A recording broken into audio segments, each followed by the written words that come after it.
السلام علیکم۔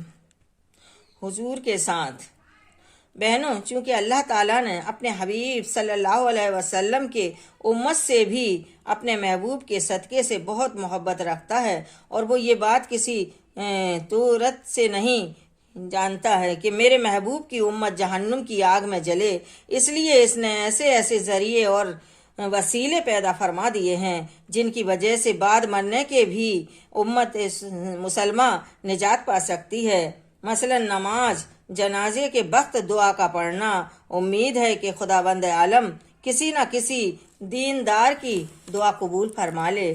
اس کے علاوہ ہر نماز میں دعا کرنا، جس سے قوی امید ہے کہ انشاءاللہ تعالی کسی نہ کسی نماز کی دعا کسی وقت بھی ضرور قبول ہو جائے، کیونکہ بہنوں نمازی سب ہماری طرح تو ہوتے نہیں، بلکہ نمازیوں میں تو بڑے بڑے متعلق دیندار اور اللہ کے نیک بندے اور اولیاء کرام تک ہوتے ہیں۔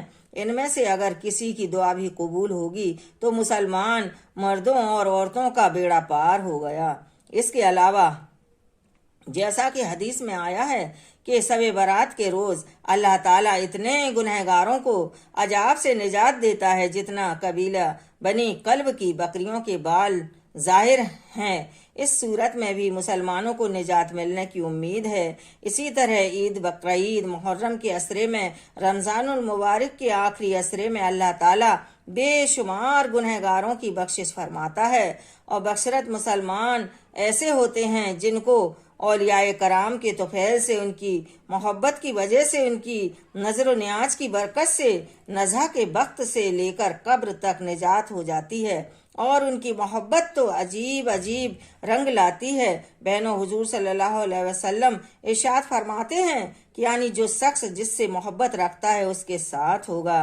ظاہر ہے کہ بہنوں، بزرگان دین سے محبت رکھنے والے، ان کی نظر و نیاز کرنے والے، گوش پاک کی 11ویں شریف کرنے والے، امام علی مقام شہدائے کی کربلا کی ارواح مقدسہ کو ثواب پہنچانے والے، سبیلیں رکھنے والے مسلمان کسی کے ساتھ ہوں گے، یہ انہیں بزرگان دین کے ساتھ ہوں گے جن سے محبت کرتے ہیں، اور جب ان کے ساتھ ہوں گے تو کیا ان کی نجات بمغفرت نہ ہوگی؟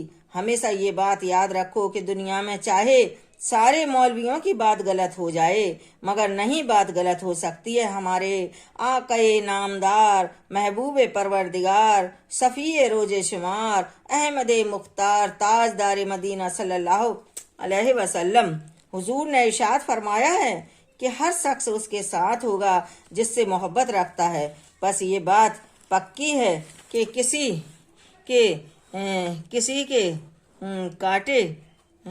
کے کالے لٹ نہیں سکتی ہے۔ اس لیے بہنوں، ہمیشہ بزرگان دین کی نظر و نیاز اور ان سے محبت ضرور کرنی چاہیے۔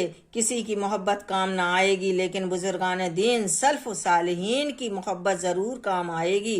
غرض کہ بہنوں، اللہ تعالیٰ نے گنہگار امت رسول کی بخشش اور مغفرت کے لیے ہزاروں حلیے اور بہانے مقرر فرمائے ہیں، چنانچہ انہیں حلیوں میں سے ایک حلیہ ایصال ثواب یعنی فاتحہ درود کا بھی ہے۔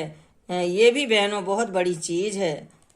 سورہ فاتحہ کی فضیلت۔ بہنوں، سورہ فاتحہ الحمدوں کی سورت کو اتنی بڑی فضیلت حاصل ہے کہ سیرت جلی اور تفسیر عزیزی میں لکھا ہے کہ اگر سورہ فاتحہ کو ترازو کے ایک پلڑے میں رکھ دیا جائے اور تمام قرآن پاک کو دوسرے پلڑے میں رکھ دیا جائے تو سورہ فاتحہ ہی کا وزن زیادہ نکلے گا۔ اسی طرح تفسیر البیان میں ہے کہ جس نے ایک مرتبہ الحمدو پڑھی اور اس کو اللہ تعالیٰ اتنا ثواب عطا فرماتا ہے کہ گویا اس نے پورا قرآن تلاوت کیا، اور سارے ایمان والے اور ایمان والیوں کو یعنی کل جہاد کے بھوکوں کو کھانا کھلایا، پانی پلایا، اور ساری دنیا کے حاجت مندوں کو کپڑا پہنایا۔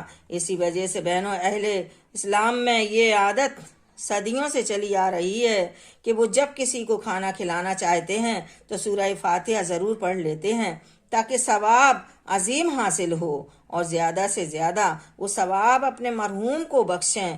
اسی وجہ سے اس کا نام سورہ فاتحہ ہو گیا ہے، اور کھانا آگے رکھ کر فاتحہ پڑھنا یہ بھی جائز ہے۔ تم خود